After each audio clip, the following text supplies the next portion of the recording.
Boa noite, Ciro Gomes. Muito obrigado por estar aqui nos dando uma entrevista ao vivo, ao 247, transmitida pelo Facebook.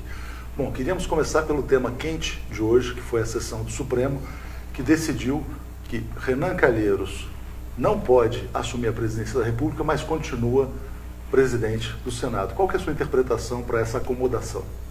Eu vou lhe responder com muita dor no coração, porque eu sou um profissional do direito, eu sou professor de direito constitucional, embora as pessoas não saibam, eu sou advogado, militante, e o que eu estou vendo no Brasil me rememorou, hoje com muita dor, a frase do velho Rui Barbosa, né? O judiciário é o poder que mais tem faltado à República. E isso não só, por exemplo, na questão da apreciação do golpe de Estado, né, de um impeachment sem crime de responsabilidade, presidido por um ministro do Supremo, mas a troca de chumbo, né, vulgar, de um ministro dizer que o outro é doido, de um ministro dar uma liminar proibindo o presidente escolher de livre escolha um ministro. Um ministro pediu o impeachment do outro, Gilmar Mendes pediu do Marco Isso Aurélio. Tudo é chocante e introduz na barbárie brasileira, né, que é uma consequência esperada por mim do golpe, introduz a última variável de insegurança, que é não contarmos com um judiciário severo, sereno, sóbrio, que é tudo que nós precisamos. Viramos uma terra sem lei, uma república bananeira. Eu jamais aceitaria chamar o meu país de uma república bananeira, mas nesse instante nós estamos em estado de anarquia. A origem disso, então, na sua avaliação, é o impeachment? O impeachment sem crime de responsabilidade? É o golpe. Isso gerou a... É o golpe de Estado, porque há sacralidades, né? A selva de onde nós viemos, em que a gente exercita nossos apetites pela violência, pela força, ela, ao longo dos milênios civilizatórios, ela vai sendo substituída por um conjunto de regramentos, de símbolos, de vênias, de acatamentos, que vão dominando os nossos instintos bestiais, né? E isso a humanidade inteira. Nós brasileiros, retardatariamente, replicamos a institucionalidade pacificada na velha França, né, em Montesquieu, na repartição dos poderes, no controle recíproco dos poderes, né? Aprendemos um pouco com Tocqueville, né, especialmente que eu tenho lido novamente no Democracia na América, copiamos o presidencialismo norte-americano na vã ilusão de que copiar instituições dos outros nos permite receber o mesmo benefício civilizatório, e hoje no Brasil nós estamos violando rápida e aceleradamente tudo isso. Por quê?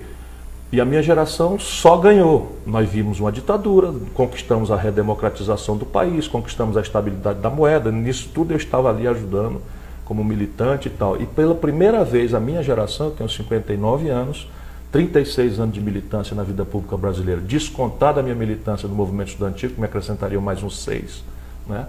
E nós agora só regredimos. Só regredimos. Por quê? Porque se violou um elemento estável e simbólico básico, que é, no presidencialismo, o presidente só chega a esse lugar eleito pelo povo. Claro. Nós temos um sem voto, projetando um modelo de economia política jamais pactuado com a sociedade brasileira para servir a uma minoria escravocrata, plutocrata e corrupta. Mas antes de entrar nesses aspectos, eu queria só esgotar o caso Renan. O que é mais grave na sua avaliação? É um presidente do Poder Legislativo ser afastado por uma decisão liminar, ou a mesa diretora do Senado se reunir e não cumpri-la?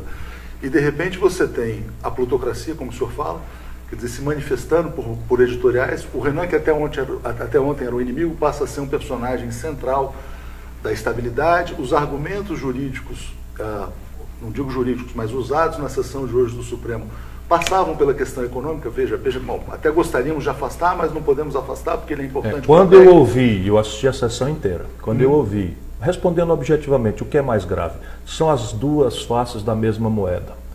Porque na medida em que o Renan responde a 11 inquéritos, já renunciou à presidência do Senado, volta, é eleito por uma maioria, com todos os seus atributos negativos, inclusive de réu, ou de respondendo a 1000 inquéritos. Na medida em que o inquérito que deu vezo a seu afastamento tem 9 anos sem andar no Senado, como há 80 políticos sem julgamento com 14 anos de espera, então você tem, o caldo de cultura vai se formando. Então é o mundo da selva, é o mundo da incivilidade, é o mundo da barbárie. E aí maiorias elegem corrupto presidente de um poder, como é o caso do Eduardo Cunha. O Supremo demora para julgar, e aliás o Judiciário não julgou dezenas de processos que definiam claramente, pelo menos com grande aparência, que ele era um marginal. Né? E hoje você tem o país obrigado, país de leigos, obrigado a entender por que o Eduardo Cunha foi afastado da presidência da Câmara e o Renan Calheiros foi mantido. Qual é a diferença, na sua opinião? Eu vi a filigrana jurídica. O ministro disse que o Eduardo Cunha foi afastado não porque era réu, embora haja ali um julgamento em andamento, suspenso por um incompreensível pedido de vista do ministro Toffoli, que não devolve. Isso trabalhando sobre a sucessão federal, ou seja, o destino das maiores nações do planeta, com esse nível de superficialidade, para não falar leviandade. Então eu estou chocado. Né? Qual é a razão que eles alegaram? É que a razão do afastamento do Eduardo Cunha foi que ele estava da ponta onde estava como presidente da Câmara, atrapalhando as investigações. Ora, e o Renan não? Claro. Mas o Renan não fica por ser mais... O Renan é um pouco pior. Mas ele não fica por ser mais... O Renan é um pouco pior, deixa eu só explicar. Todos os ministros do Supremo e o Procurador-Geral da República são sabatinados no Senado. Portanto, mais constrangedor e gravemente, a severidade, se a lei diz assim, deveria ser feita em matéria em direção ao Renan. O Supremo se dobrou ao Renan, na sua visão? Assim? Na minha opinião, sem dúvida. Agora, achou uma conciliação vergonhosa, na minha opinião. Se dobrou a pedido da plutocracia, porque o Renan é mais instrumental para esse projeto não é, econômico? assim fica parecendo, especialmente porque alguns ministros afirmaram, e me dói muito o que eu estou dizendo, que uma das razões de fazer esse retorno era de que o país precisa do Renan para fazer passar, basicamente, uma violenta revogação da Constituição de 88, com todas as características de inconstitucionalidade, que essa criminosa emenda 55, que se nobilita dizendo que o governo não pode gastar mais do que arrecada, mas deixa a mais perversa, descabida, selvagem e volumosa despesa pública livre de qualquer controle. 47% do orçamento brasileiro é juro para dívida. Mas a finalidade da PEC... Isso está fora da PEC. A finalidade da PEC não parece ser justamente essa? Congelar todo o resto para que o Brasil possa continuar pagando? Para quem sabe, é evidente que está se enganando a população com esse valor nobre, correto, de que o governo está gastando demais e que nós temos que pôr um fim a isso.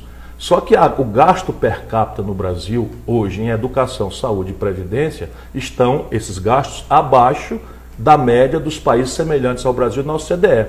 E o único exorbitante gasto, sem qualquer explicação técnica, antissocial e trilhão de real, em período de 1 ano e meio, é juro para banco. E isso está livre de qualquer alcance da tal PEC da morte. De qualquer discussão.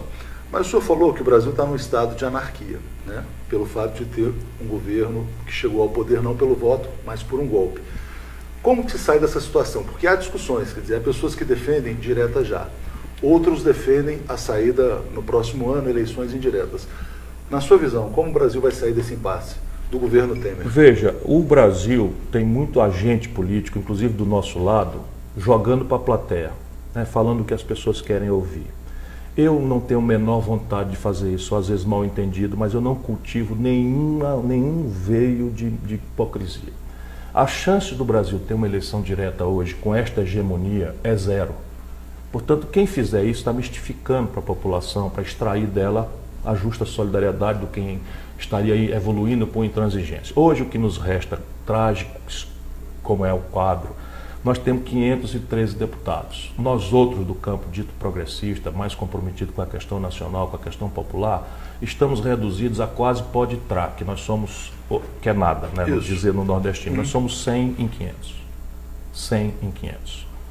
Sendo que nesses 100, você ainda tem uma turma do PT que inacreditavelmente vota a favor da anistia para o Caixa 2, coisa com a qual eu discordo violenta e determinantemente. Portanto, nem entre nós há consenso. Existe uma coesão. Então, o que a gente pode fazer? É exigir, cada dia que passa, a volta do respeito à constitucionalidade em vigor, até que haja um ambiente democrático, consentido pelas maiorias populares, para que alguma reforma dessa Constituição seja feita. Portanto, eu sou contra e estou postulando que nós devíamos lutar para que não haja nenhuma mudança institucional, assim como você em estado de sítio não pode mudar a Constituição, estou defendendo que em estado de golpe, nenhuma institucionalidade central do país seja mudada. Mas isso significa continuar com o governo Temer até 2018? Porque vou só esse é o ônus. Democracia é um regime de conquista, não é um regime de concessão. Repare bem, por que nós, vou botar nós para não sair agora a minha raiva, porque nós estamos pensando em construir saídas. Mas isto aí é a crônica de uma morte anunciada, quando o Lula, loucamente, irresponsavelmente, brincando de Deus, botou um sem voto como Michel Temer, com a história que eu e o Lula conhecemos dele, de 20 anos de corrupto, de associado ao que há de mais podre, mais fisiológico, mais reacionário na história brasileira, o Lula, inacreditavelmente, sem necessidade, bota o Michel Temer na vice. Não era o preço para ter o PMDB como aliado? Sim, mas por que ter o PMDB como aliado organicamente? Por que ele não fez o Michel Temer ser vice dele próprio, Lula? Botou o Zé Alencar e fez o Zé Alencar sair do PMDB? Claro. Ele fez a Dilma é uma pessoa inexperiente, sem traquejo político, com um profissional da molecagem política na vice. Pedimos isso.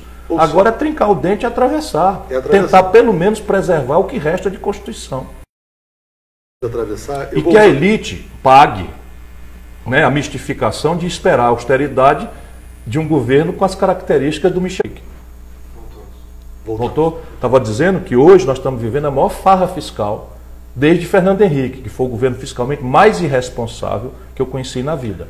Os números estão aqui à sua disposição. Mas esse ano, o déficit nominal será de 450 bilhões de reais e o déficit primário, o maior da história brasileira, sem segundo lugar, 200 quase bilhões de reais. Exatamente. Tudo para juro de dívida. A Receita Pública despencando, 14 estados quebrados, entre eles Rio de Janeiro, Rio Grande do Sul e Minas Gerais, 3 estados centrais da Federação Brasileira. Já em calamidade. Isso, veja, e liquidez, e não vai escapar ninguém. Claro. E isto é o maior colapso fiscal da história. E sabe o que é que estão semeando? Uma crise no setor financeiro. A elite é tão estúpida, egoísta e curto-prazista que está dando um tiro no pé. Você vai ver, a partir do que eu estou lhe dizendo, como o Banco Central vai cair em si e vai começar a correr com a queda na taxa de juros. Porque hoje a quantidade de crédito de recuperação duvidosa é o maior da história, a inadimplência é a maior da história, a quantidade de recuperação judicial, as antigas falências e concordados, o maior da história, 12 milhões de desempregados, vamos a 15 milhões no ano que vem. Mas eu vou colocar um ponto que o senhor falou, olha, bom, é a institucionalidade, é o preço a pagar.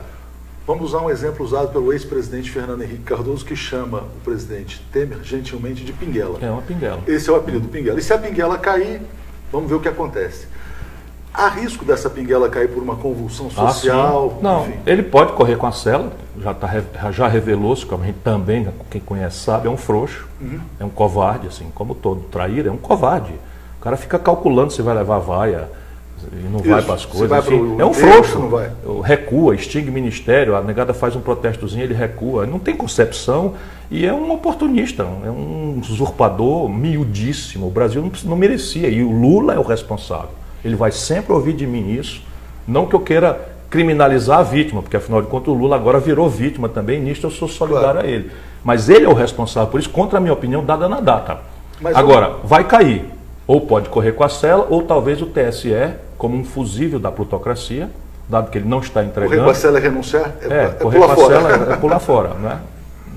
Tem uma expressão mais chula que eu agora não falo mais. Tudo bem. Não, então, o que tem aí, o fusível, é uma anulação da chapa pelo TSE, que está como espada de Damocles, obrigando o Temer a correr com a agenda plutocrata, entregar o petróleo, já foi feito. Isso. Inclusive, na mesma calada da noite, aproveitando o choque da tragédia que aconteceu com nossa Chapecoense, ele sancionou naquela mesma noite, né, a entrega do pré-sal aos estrangeiros, o que é um dos grandes crimes que esse canalha vai responder perante a história. Né? Não há outra palavra para definir como eu conheço esse cidadão e a sua banda. Padilha, Gedel, Moreira Franco, tudo isso é quadrilha. Quadrilha, não tem outro nome. O Brasil é governado por uma quadrilha? Uma quadrilha, sem dúvida nenhuma. Está dito isso desde sempre. E você vai ver cair de um por um.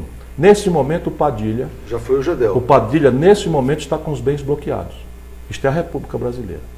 No governo Fernando Henrique, ele era chamado em Brasília por Eliseu Quadrilha, porque ministro dos Transportes pagava o mensalão do PMDB dali de dentro, do governo Fernando Henrique. A minha tragédia é estar olhando essas coisas todas há muitos anos e conhecer essa gente inteira. Pois bem, caçada a chapa, a Constituição manda fazer uma eleição indireta pelo Congresso Nacional. Mas há uma emenda que pede eleições diretas. A sua posição seria defender a eleição indireta ou a eleição direta já? Não, eu defendo o rito da Constituição porque, volto a lhe dizer, era muito mais simpático eu dizer, como eu sempre disse, né, que tinha que ser uma eleição direta já. Sabe qual é a chance disso passar? Zero. E eu não vou mentir para a população para fazer. Mas é possível ter uma eleição indireta por um parlamento? Não, vai dar. De pé de laranja não sai maracujá. Mas vamos imaginar 300, 200 parlamentares picaretas investigados. Vão eleger alguém dessa turma.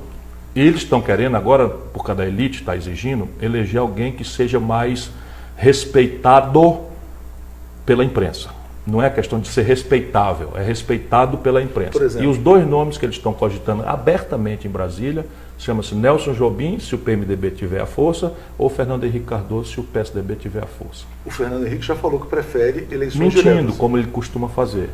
Está se preparando para assumir o poder nas eleições indiretas. Mas será que ele não percebe o risco de assumir numa condição econômica tão degradada? Tentará impedir que as eleições de 18 aconteçam. Porque aí haveria tempo de uma recuperação. É isso aí. É golpe, é selva, é barbárie. Pois é, mas a expectativa, por exemplo, de que o golpe recuperasse a economia já se frustrou. 2017 já é um ano perdido. Zero chance, foi uma ilusão de ótica. Se você tomar os meus textos, minhas falas, e que são relativamente pródigas nesse período, eu tenho dito, eu fiz uma palestra em Washington, num think tank desse que provavelmente a CIA frequenta, mas existe há mais de 50 anos. Eu sou convidado transparentemente, fiz uma palestra e disse para eles, todos extremamente achando que o Brasil agora ia mudar, estão esperando colher maracujá de pé de laranja. A elite brasileira foi responsável, na sua opinião? Completamente. De novo. Repare, quando o Fernando Henrique mentiu para o povo brasileiro em 98, e eu denunciando, né, que não haveria desvalorização do câmbio, etc, etc. Em janeiro de 99 aconteceu, quem quase vai para a breca, quase quebra, foi a Globo. Portanto, o nosso problema é mais grave do que manipulação. Nosso problema é de intoxicação ideológica. Intoxicação? Por quê? Intoxicação ideológica. Nós temos o seguinte, a Globo tomou dinheiro prestado em dólar numa taxa aparente de 1 por 1, para colocar no negócio não tradable, ou seja, um negócio que não exporta, não ganha dólar, que é sinal de internet e de TV a cabo pela net. E no dia que desvalorizou o câmbio, o passivo explodiu e o ativo ficou em real. E a Globo quase quebra. Ou seja, ali eu percebi que o problema da grande elite brasileira... jamais deveriam apoiar este projeto, ou esses personagens. É evidente, eles trabalham contra o seu próprio interesse. Porque tem o seguinte, o setor produtivo brasileiro, nós estamos definhando a indústria brasileira, mas aceleradamente. E os industriais, quando estão no chão da fábrica, estão percebendo que tem uma coisa errada. Porém, eles tiram excedentes como pessoa física e hospedam no rentismo. E aí tem uma esquizofrenia. Na fábrica eles veem que está tudo errado. Vou ganhar na produção ou vou ganhar no rentismo? Nessa semana, por exemplo... Alguém tem que quebrar essa lógica fazendo um projeto nacional que demonstre que o Brasil de 80 para cá está crescendo 2% ao ano. Isso significa estagnação, porque nós crescemos 1,7% ao ano a população. Percebe? Em 80 o Brasil era 1% do comércio global, a China era 1% do comércio global. Hoje nós somos 1% do comércio global, ou seja, estamos parados desde 80 para cá, com 2 ciclos de expansão de consumo populista, um Fernando Henrique barra real, esse eu ajudei a fazer ainda com Itamar, não com essa intenção, e outro Lula barra preço de commodities, que artificialmente foram altos e agora caíram, não vão mais voltar. Tirante esses 2 ciclos, a média brasileira é de estagnação. É a da mediocridade. O Brasil representa 1% do comércio global hoje, 40 anos depois, e a China representa 12,5%. Agora, a sua visão, então, a sua posição, na verdade, é de eleições presidenciais em 2018? Na data. Na data, porque preservando eu quero ver se a gente salva o resto de selva. E o senhor será candidato, ao que tudo indica. É possível. Embora eu vá pensar 100 vezes, como eu tenho repetido, se vou ser mesmo candidato. Por quê? Porque um cara que pensa o que eu penso, fala o que eu falo, né? Tem os confrontos que eu tenho, vai sofrer o pão que o diabo amassou para atravessar. Por exemplo, uma promessa solene. Se eu for presidente da República, eu tomo de volta a internacionalização do petróleo que acontecer daqui até lá. Ou seja, o senhor faz o que Pedro Parente está fazendo. Farei claramente e concito os meus ilustres pares de disputa a afirmarem o mesmo. Por quê? Porque o Brasil hoje é mais do que autossuficiente em petróleo, nós não temos nenhuma necessidade de acelerar investimento. O petróleo hoje está num preço muito barato, não há nenhuma necessidade da gente, por renda, acelerar investimento. E isto é um ativo que pertence aos filhos dos brasileiros, aos netos dos brasileiros. E não há razão nenhuma para você internacionalizar. Estes canalhas, me perdoe, eu não consigo achar outro termo mais moderado. Esses canalhas entregaram o campo de Carcará, que pertence ao povo brasileiro, a uma estatal que pertence ao povo da Noruega, e o barril de petróleo, já oficialmente cubado, oficializado nas reservas nele, permite-me afirmar que eles entregaram um barril de petróleo por $1,35. O barril. O barril que hoje está a $55? $1,35, mais barato do que uma lata de Coca-Cola. Alienando o futuro dos nossos filhos, que não há outra alternativa de financiar no futuro. O senhor acha que pode ter aí uma nova Lava Jato, por exemplo, um prejuízo tão grande à Petrobras quanto o da corrupção, vamos dizer assim?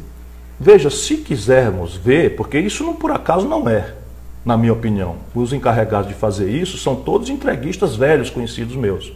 Você entregar ao Moreira Franco o programa de parceria público-privada, de privatização e concessões do país, aí tem, percebe? Se você entrega o Pedro Parente à Petrobras e o cara começa a querer vender, esquartejando, vendendo a partir do filé, olha a política de preços que esses canalhas estão praticando. Sabe quanto é que a Petrobras cobra do brasileiro no mercado doméstico, um barril de petróleo, hoje? $98. É o preço de mercado, é lógico. Não, o preço do mercado. É verdade, é muito mais do que o preço do mercado. Muito mais do que o preço do mercado. Então nós estamos fazendo o seguinte grande negócio que esta gente está fazendo. Nós entregamos o barril de petróleo de graça para a Noruega. De graça para a Noruega. E exportamos a 45, 50, 51 e cobramos do brasileiro médio 98 e agora uma variável econômica relevante, porque tem impacto inflacionário, que na formação de planejamento de todas as empresas, subindo e descendo por dia. Agora, em que medida esse tipo de discurso inibiria a sua candidatura presidencial? O senhor falou, não, só vão me agredir.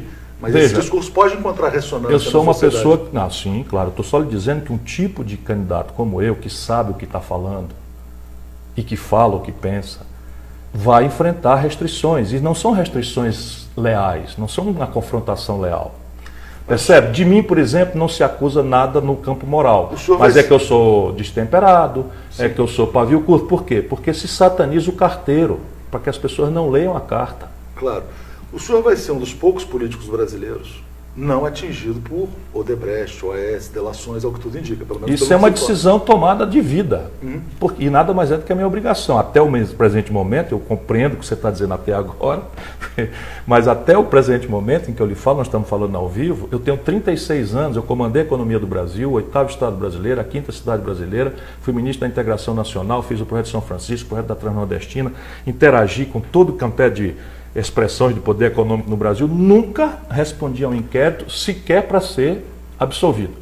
Como também tenho tido vontade de dizer para esses canalhas que estão fazendo agora essa crueldade com os trabalhadores rurais do Nordeste, com os trabalhadores da construção civil, que não têm expectativa de vida para chegar em 65 anos, obrigando o nosso povo a trabalhar 49 anos para poder merecer. Vou dizendo, esses canalhas, todos se aposentaram precocemente. Eu, Ciro Gomes, não tenho nenhum valor se eu agora acontecer, mas quero dizer, implementei direitos a essas imoralidades, ex-deputado, ex-prefeito, ex-governador, nunca aceitei receber.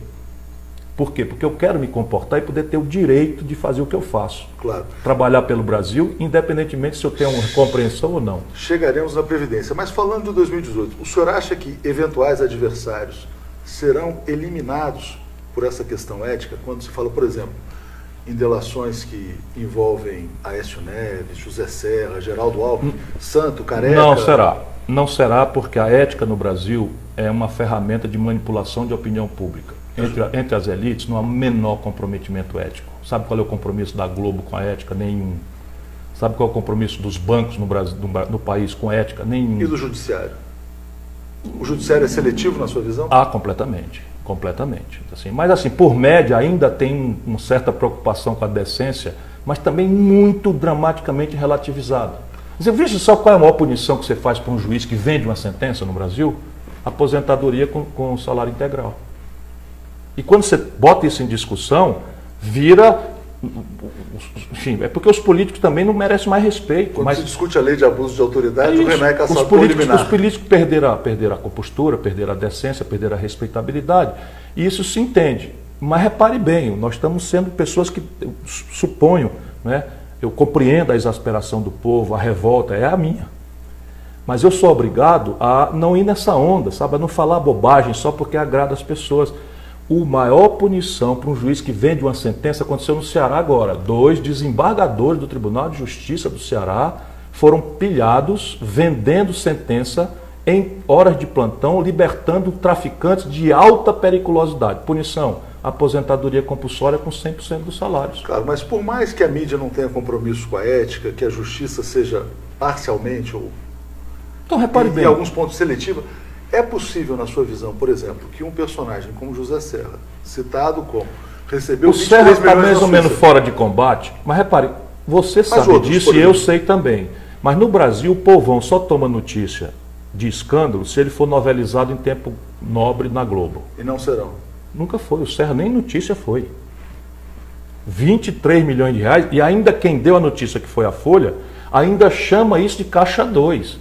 Caixa 2, teoricamente, seria um crime menor ou um não crime, porque seria dinheiro não contabilizado para financiar a campanha. Como é que você financia a campanha com dinheiro guardado na Suíça? Precisava ser lá? Quer completar o escândalo?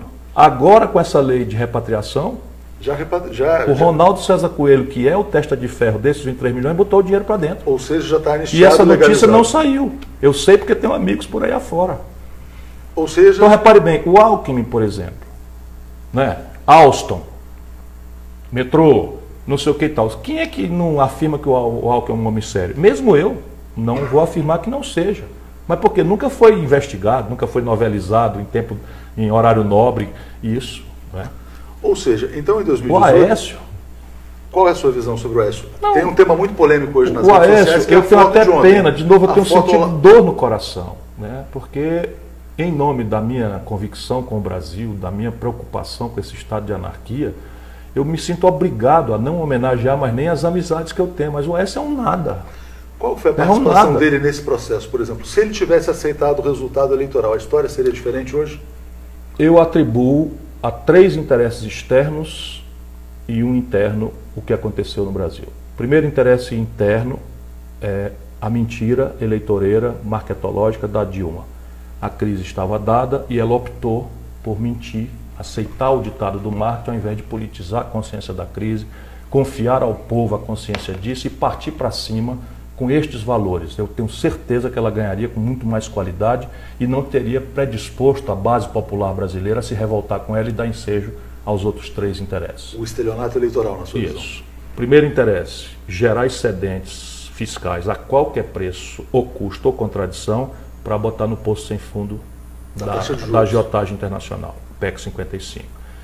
Entregar o pré-sal aos estrangeiros, mas isso aqui só como elemento iniciador de um processo de destruição do alinhamento do Brasil numa ordem mundial multipolar, em que o Brasil começa a não ter alinhamentos instantâneos com nenhuma potência, se aproxima nos BRICS da Rússia, da China, da Índia e da África do papel Sul, de quintal, vamos dizer assim. e Mercosul, e Unasul e tal. Esse é o segundo interesse. E o terceiro interesse é o fim da Lava Jato. Evidentemente que estava por detrás do Estancar a sangria, como disse Romero Jucá? Isso é uma explicitação de uma coisa que dá para ver que continua. Continua. Continua. O Michel Temer é porque é um traíra generalizado. Você acha que os deputados, em madrugada, votariam a anistia ao Caixa 2 se não tivesse apalavrado com ele a sanção? O povo precisa saber que o parlamento vota a lei, mas a lei só entra em vigor se o presidente sancionar. E evidentemente ele tinha concordado. Ele vai sancionar, na sua visão? Ele irá sancionar? Não, ele agora sentiu o fogo no rabo, a plutocracia que deu a ele uma tarefa mas específica. existem parlamentares que dizem que se não sancionar, cai. Existe Sim, uma ameaça. Essa é a contradição que nós estamos vivendo, é a selva que nós estamos vivendo. Eu acho que ele não vai entregar nenhum dos 3. Mas imaginemos então, quer dizer, que o senhor como candidato se eleja presidente em 2018. Como é possível sair dessa crise imaginando que eventualmente o senhor possa se tornar presidente sem ter maioria no Congresso?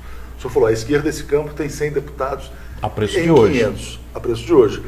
Mas, por exemplo, o seu irmão, Cid Gomes, era ministro da pasta mais importante do governo Dilma, da Pátria Educadora, e caiu logo no início do segundo mandato, porque afirmou, num evento no Ceará, se não me engano, Não, lá no Pará. no Pará, que o Eduardo Cunha era um chantagista.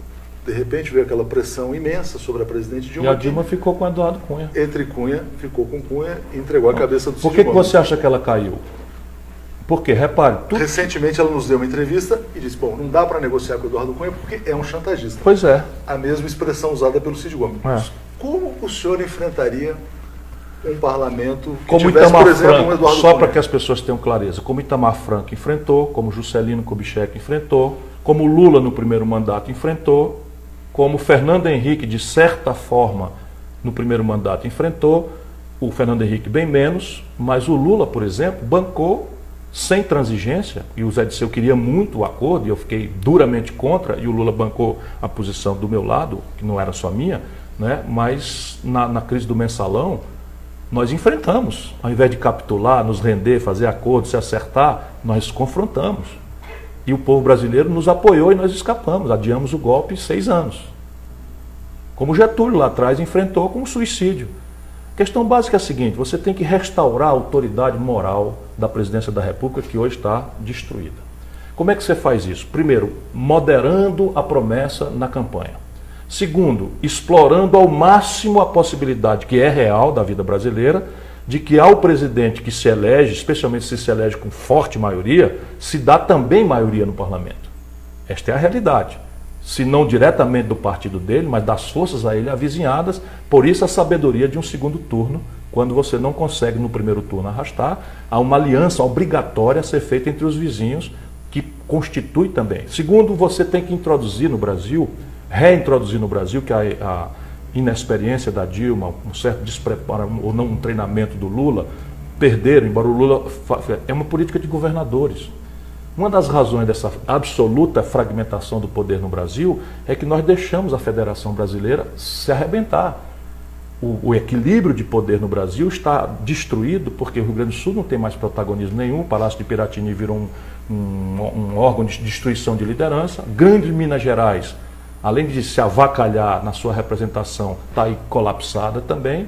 O Rio de Janeiro colapsado. Mais grave. Né? E você tem praticamente São Paulo sozinho, dando todas as cartas, embora em São Paulo seja o epicentro da crise. A desindustrialização, o centro da crise é aqui, os 12 milhões de desempregados, a maioria são aqui, né? A violência e a desqualificação da educação, inclusive com a garotada ocupando, com o meu entusiasmo de ver pelo menos esse lado sadio da sociedade brasileira reagindo. Né? Mas o senhor então acredita que o presidente governaria mais com a força do respaldo popular do que do parlamento? É um misto cuidadoso, para não sair para o sebastianismo, para o populismo, etc. Mas é um misto que é da natureza do presidencialismo norte-americano. É um misto de mediação, negociação, entendimento, com convocação da população, inclusive usando ferramentas que estão na nossa Constituição. Por exemplo, por que nós não mandamos a um grande referendo uma reforma da Previdência? É porque acreditamos que o povo brasileiro não é capaz de fazer juízo de sacrifício? Nosso povo já revelou, é capaz, desde que ele entenda que há um sacrifício distribuído proporcionalmente a quem mais precisa. Agora hoje você deixa bilhões de reais serem entregues para meia dúzia de barões na especulação financeira e vai cortar a previdência social de um velhinho do interior do Nordeste, de um velhinho do interior do Pará, de um velhinho do interior nas minas de carvão de Santa Catarina. Enfim, isso é desumano, é cruel, é criminoso o que está acontecendo. Vamos entrar então nesse tema da reforma da Previdência, que é bastante atual, foi apresentada nessa semana. Na sua visão, muitos brasileiros vão morrer antes de se aposentar? E outra questão que eu coloco é, bom, hoje fala-se num rombo da Previdência. Quando as pessoas olharem que vão ter que contribuir durante 49 anos, esse rombo não pode eventualmente ficar maior, porque muitos sairão do sistema? Vamos lá, primeiro vamos ajudar o nosso povo a entender duas coisas, que também essa mistificação hipócrita de lado a lado não tem permitido a nossa sociedade ajuizar com reflexão, com inteligência, com equilíbrio, com severidade os problemas que nós temos. Então veja bem, a Previdência Social do Brasil hoje não tem déficit. É mentira do senhor Michel Temer, do senhor Lula, da dona Dilma, do senhor Fernando Henrique. Não há déficit na Previdência. Por quê? 100 bilhões, a explicação é simples de entender. A Previdência Social tem várias receitas a ela, ao seu financiamento vinculadas, a saber, contribuição social sobre o lucro líquido, PIS, COFINS, contribuição patronal, contribuição dos trabalhadores. Aqui é 20%, por exemplo. A soma disso aqui, hoje, mais que paga e sobra a Previdência tal como ela está hoje. Isso significa, então, que o Brasil não precisa de uma reforma da Previdência? Não é verdade. Por quê? Porque estas distorções aqui todas foram criadas porque a Previdência está, na proporção da demografia, está quebrando. Você tem uma sociedade que, quando começou, era 6 jovens trabalhando para pagar a aposentadoria de um cidadão envelhecido com expectativa de vida de 60 anos. Hoje você tem 1,5, 1,7 trabalhador ocupado para pagar a aposentadoria de um cidadão com 75, 73 anos de média de expectativa de vida. Então, é um problema. Como o problema não apareceu do dia para a noite e a política brasileira vive de puxadinho, de conchavo, de não sei o que e tal, foram se criando esse conjunto de penduricalhos que hoje pagam a Previdência. Porém, estão já representando uma cunha que atrapalha a competitividade sistêmica da economia, atrapalha a formalização da economia, atrapalha a geração de emprego e, portanto, já é uma ineficiência. Segundo, o mundo inteiro aprendeu que a previdência básica pode ser de repartição, mas há que se criar previdências de capitalização, que eu advogo sejam públicas, para criar mecanismos de vinculação da poupança de longo prazo da sociedade ao investimento produtivo. Não, opa, desculpa. Então, perdão, caiu aí. Então, eu estava dizendo, então nós precisamos de uma reforma da Previdência, não por emergência de déficit.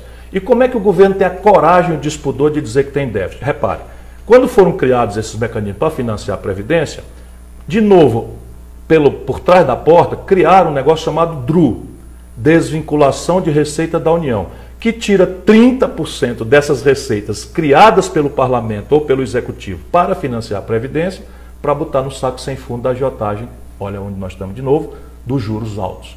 Então, com essa DRU, a Previdência apresenta um buraco imenso. Só que o problema não é dela, é do buraco dos juros. Entendo. Vamos colocar uma outra questão, porque teve um fato marcante, até um vídeo que viralizou, quando o senhor no Ceará botou umas pessoas para correr, quer dizer, olha, circulando, e o senhor dizia estar defendendo essas pessoas em defesa da democracia.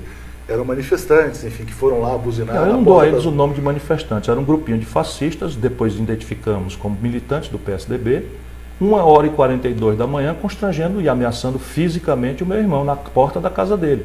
Eu até aquele momento não sabia, minha cunhada me ligou, estava dormindo, não ando com segurança, dirijo meu próprio carro e me senti absolutamente obrigado a correr em solidariedade ao meu irmão. Claro, como creio que qualquer pessoa faria. E como você vê hoje essa ameaça fascista que eventualmente é muito grave, a sociedade brasileira? É muito grave e tem que ser enfrentada. Pessoas sendo agredidas nas ruas. É muito grave e tem que ser enfrentada. Esse é o ovo da serpente, né, de coisas que aconteceram na velha Alemanha, né, na Itália, na França, na Espanha, em Portugal, enfim. E é a ideia que começa com uma revolta moralista, né, a hipertrofia da exacerbação do discurso moralista. Uma coisa é você ter moral e decência, outra coisa é você fazer disso um fim político, para desqualificar os outros e se atribuir uma vantagem humana que lhe faz superior. Porque o fascista ele precisa criar categorias psicologicamente inferiores para ele fazer valer uma pseudo-superioridade moral, uma arrogância, uma prepotência, um autoritarismo que lhes são inerentes. E a partir daí começa a exercitar as suas razões de forma arbitrária, intolerante, enfim. Isto tem que ser confrontado. Eu, por exemplo, briguei com a Dilma porque na porta do ministro, se não me engano, Teori Zavascki, um grupo foi para lá. Claro. Agredi-lo. Aquilo ali num governo meu vai tudo para a cadeia. Dentro da lei. Porque ninguém pode fazer isso. Qualquer tentativa de intimidação, não existe. Tudo para a cadeia. E não existe um papel dos meios de comunicação nesse processo de destruição da democracia, de incensar sem dúvida. Essa exacerbação moralista, essa passionalização da justa queixa do povo com o status quo do país, parte importante se deve ao descuido, por um lado, e a certa presença de fascistoides dentro dos conselhos editoriais. Uma causa dessas pessoas é a eventual prisão do ex-presidente Lula, que está sempre presente nessas manifestações, com bonecos, enfim. Como o senhor avalia essa questão e os processos que ele enfrenta em Curitiba, na sua visão? Olha, os 3 processos, o do sítio de Atibaia, o do triplex e o da hospedagem de acervos dele na empresa de transportadora, nesses 3, eu olhando como advogado, não vejo nexo de culpa, de dolo, a ensejar uma condenação. Não há nenhum documento e nenhum testemunho, de maneira que esta exacerbação toda amanhã talvez se virá a uma grande frustração dos que odeiam Lula, por razões evidentemente políticas e ideológicas, e que querem resolver esta equação de detestarem o Lula pela política do Lula, pela ideologia do Lula, e parte importante, eu estou de acordo. Eu sou um dos caras que me decepcionou muito, já falei aqui, sou muito aborrecido com a irresponsabilidade dele de colocar esses quadrilheiros na linha de sucessão, mas eu quero resolver isso na política. Eu não quero tirar o Lula do meio do meu caminho, porque... Mas o senhor acredita que o argumento... Não do Lula, vejo como ele seja condenado. Mas quando ele diz que um dos objetivos é retirá-lo de 2018 com esses processos judiciais... Está sendo esperto. Está sendo esperto. O senhor acha que isso possa passar pela cabeça do judiciário? Olha, precisamos condenar em primeira e segunda instância para que ele não possa concorrer? Nesse momento, e não é assim por maldade não. Essa meninada de Curitiba se acha a representação do onipotente na Terra. E só eles são os donos da verdade, e só eles podem fazer a destruição da reputação de homens públicos sem devida culpa formada, sem... enfim, estão preparando nulidades. É o que aconteceu com a Santiago, lembra não? Claro. O procurador Antônio Fernando de Souza, cheio da moral, era o Dallagnol da época. O delegado Protógenes de Queiroz era o valentão da época. E tal, prenderam o Daniel Dantas e não sei o que. Tal, o Daniel Dantas hoje anda com um atestado de puritano. Isso pode acontecer. Tudo, claro, já começou. Já começou. Os anônimos não sabem, a população não sabe, mas basicamente as condenações do Moro, que já chegaram no Tribunal Regional Federal do Rio Grande do Sul, já foram anuladas. Algumas. Várias estão sendo mantidas. Sim, ok. E que paguem caro todos os pilantras do Brasil, em que ninguém me confunda, que paguem severa e muito caros, sabe, muito caro aqueles pilantras, salafrários, seja de que lado for. Agora, ainda que o Lula possa ser um candidato em 2018, o senhor defende que ele concorra ou que se construa a chamada frente ampla das esquerdas? Nem uma coisa nem outra. A minha vida não é fácil, porque eu acho que a gente tem que pensar com a sofisticação que o momento pede. Já disse, sem qualquer tipo de desmerecimento, que uma candidatura do Lula em 2018 é um desserviço ao Brasil e a ele próprio. Por quê? Porque se ele for candidato, e eu espero que pelo menos o direito de ser ele tenha, e a gente resolva as nossas diferenças pela mão do povo, eleitoralmente, sem essa coisa de, enfim, de tirar a pessoa da jogada por expedientes, se ele tiver culpa, também que pague. Também não quero saber de passar... Ninguém está acima da lei. Porém, o desserviço é que ele projetará para os próximos 4 anos o que estamos vivendo hoje. Conflito. A confrontação odienta, radicalizada, miúda, não é? Que inclusive não respeita o ritual, como está visto aí pelo impedimento golpista, uma cassação de mandato sem crime de responsabilidade, né? E a ele próprio, porque ao invés de ele fazer neste momento um papel de grande estadista, né? O rei Juan Carlos, na Espanha, cumpriu esse papel, foi treinado, foi educado pelo Franco, né? Que o generalíssimo Franco, o nazifascista da Espanha, a esquerda era republicana e ele monarquista, então ele protegeu o Juan Carlos, educou o Juan Carlos, e o Juan Carlos, assim que o Franco morreu, coordenou, né, a transição como chefe de Estado, e deu-se no Pacto de Moncloa, apareceu esse jovem talentoso Felipe González, e a Espanha andou. Hoje está ferrada na esteira dos escombros da tragédia neoliberal. Esse é o papel que o Lula tem, né? Construir, dar passagem, usar a grande força que ele tem no povo, no mundo, para ajudar a construir uma coisa nova para o país. Mas o senhor não acha que para que ele possa exercer esse papel, ele tem que ter um pouco de paz também? Assim, isso é um direito dele. Isso é um direito dele. Quer dizer, o primeiro direito, o mais sagrado direito de qualquer cidadão é sobreviver, né? É ter a presunção de sua inocência respeitada, é ter direito ao contraditório, à ampla defesa, aos recursos a isso inerentes. Ele tem esse direito e é minha solidariedade completa nisso, né? Agora, imaginando, então, o senhor se eleja presidente em 2018, quer dizer, o Brasil vem passando por um estrago econômico inédito. A economia caiu 5% no ano passado. Nós caímos 10 pontos em 24 meses. Isso, nunca houve na história desse país nada parecido. Qual que vai ser o remédio para fazer o Brasil andar novamente a partir de então? Voltando. Então, só fechando, o remédio... Na eleição, nós temos que pactuar com o povo esse remédio. Para mim, nós temos que recuperar algumas verdades que foram destruídas ao longo desse processo de prostração neoliberal, legitimado pelo PT, inclusive. Fernando Henrique introduz, dando organicidade ao que o Collor empiricamente começa, e o Lula aperfeiçoa e dá isso qualidade de projeto com efeito popular, o que não é verdade. O efeito popular vem, volto a dizer, de um ciclo originalmente inédito e que não se reproduzirá mais, de preços altos dos produtos tradicionais do Brasil, minério de ferro, petróleo, soja, milho, etc. Pois bem, primeiro, nós precisamos trazer de volta a ideia de que o Brasil tem que ter um objetivo nacional ou consensual, e não é provável que seja, ou claramente afirmado por uma esmagadora maioria lúcida. O país tem como objetivo estratégico superar a pobreza e a desigualdade. Bota isso aqui. Qual é a tática para isso? O Brasil tem que tomar a decisão de crescer a economia. Aí você deve estranhar, mas isso não é uma decisão? Não. Hoje crescer, ter emprego, salário no Brasil é um efeito colateral que acontece ou não acontece da manipulação de 3 ferramentas que nos foram vendidas como ciência boa e que são ideologia ruim. Meta de inflação, câmbio flutuante e superávit primário. Evidentemente que a satanização já vem assim, como se eu estivesse aqui a advogar que o método de meta de inflação, que eu condeno, seja uma frouxidão com controle inflacionário. Não me confundam. Eu fui ministro da Fazenda, entreguei com inflação zero, tendo recebido com 3% de inflação no mês.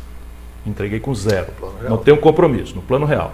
Segundo, sanidade fiscal é bom e o mundo progressista deve gostar. Por quê? Porque o Estado só é poderoso na proporção do excedente de poupança que ele tem para financiar uma intervenção no enfrentamento da doença, no enfrentamento da violência, no enfrentamento da deseducação, na resolução das infraestruturas que superam os desequilíbrios regionais do nosso desenvolvimento, a produtividade sistêmica, a competitividade da nossa economia. Portanto, sanidade fiscal é bom e tem que ser perseguida. Eu sou virgem em déficit, ministro, governador, prefeito, nunca pratiquei um dia sequer, mas a forma de apuração hoje é imbecil, é estúpida.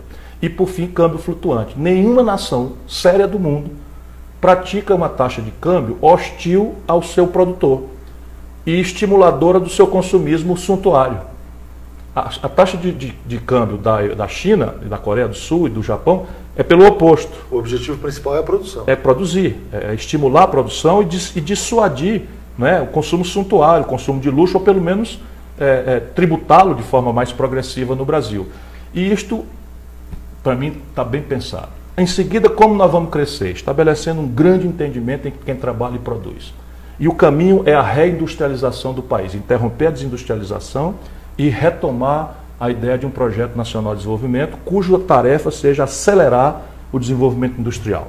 Já não será mais possível ao modo da década de 50, pelo componente tecnológico, pelo componente de financiamento, etc. Porém, aonde o Brasil já está gastando dinheiro, tem oportunidades monstruosas, se o governo tiver compromisso com isso, para você enriquecer o país com certa velocidade. Sem milagres, mas assim.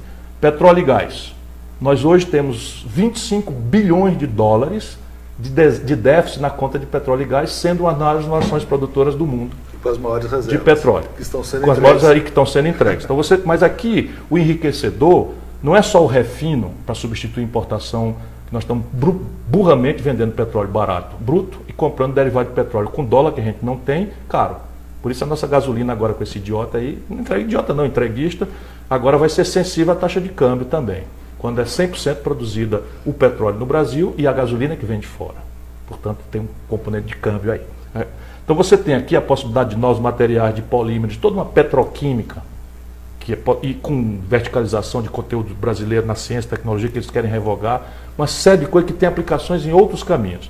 Aqui o primeiro bloco. O segundo bloco, complexo industrial da saúde. O Brasil, o Estado Nacional Brasileiro, gasta 17 bilhões de dólares por ano importando fármacos, prótese, cama de hospital, coisas que com engenharia reversa, patente vencida que já tem, você pode produzir em qualquer lugar do país, gastando menos e gerando oportunidade de trabalho, emprego, empreendimento para milhões de garotos jovens que estão aí nas nossas universidades e que estão vendo o futuro com grande ansiedade e medo. Depois o complexo industrial da defesa. É inacreditável, o Brasil processa suas comunicações militares por satélites norte-americanos. É inacreditável se você tem, e você já gasta uma fábula com isso. Esse é o princípio agora para dizer de onde é que vem o dinheiro. E o quarto e último bloco, flagrante para mim, que conheço o Brasil, é o complexo industrial do agronegócio. 40% dos insumos da produção brasileira são importados ou insensíveis a câmbio porque empresas estrangeiras postas aqui. Não há um brasileiro fazendo fertilizante, um brasileiro fazendo agrotóxicos, um brasileiro fazendo implemento agrícola. O que é que nos impede de fazer isso? Claro. Isso aqui é um pouco o começo da conversa, né? E você, para reverter expectativas, você vai ter também que ter um programa de consolidação de passivos da empresa nacional brasileira. Por quê? Porque hoje um dos fatores que impedem o Brasil de crescer historicamente, mas agravado de forma dramática e final, é o passivo estrangulado das 300 empresas brasileiras de capital nacional. Brutalmente endividadas. Brutalmente endividadas e sem nenhuma capacidade. No último trimestre, nenhuma gerou caixa para pagar o que deve. Senhor, ou seja, estamos semeando uma crise do setor financeiro. Para fecharmos, o senhor ainda tem otimismo em relação ao Brasil? Porque hoje tem dados, quer dizer, uma pesquisa aí, o brasileiro nunca foi tão pessimista em relação ao futuro quanto agora. Eu estou muito angustiado, eu diria mesmo que eu estou amargurado com o que eu estou vendo. E eu não tenho mais direito de ser inocente. Nós temos um problema político para ninguém botar defeito. Está se formando sobre a sociedade brasileira a tempestade perfeita. Então a possibilidade de uma ruptura, de violência, de uma convulsão está dada, para não dizer que já está posta. Ontem eu vi, inacreditavelmente, um policial dentro da janela de uma igreja no Rio de Janeiro atirando em manifestante. Aí hoje o chefe da polícia militar pede desculpa para o bispo. Isso não pode acontecer, não tem negócio de pedir desculpa. O soldado, o que passa na cabeça de um soldado para ter coragem de devassar uma tradição que nem a ditadura devassou e entra na igreja, sobe na janela da torre da igreja para atirar em populares. O que é isso? Derrubou o presidente? Meu irmão, tá do pescoço para baixo é canela. Barbárie. É barbárie. Nós estamos assistindo essa barbárie. Então, uma das grandes tarefas políticas é restaurar a autoridade moral. Haverá um pacto da presidência da República. O senhor acredita num pacto unindo todas as forças? Vamos chegar Não creio, porque esse problema do liliputianismo, do apequenamento, também está na esquerda. Também está na esquerda. Sabe, a miudice, a mistificação, a não crença no povo, também está entre nós. Entendo. Ciro, muito obrigado pela entrevista. Obrigado a você. Até a próxima oportunidade. Obrigado.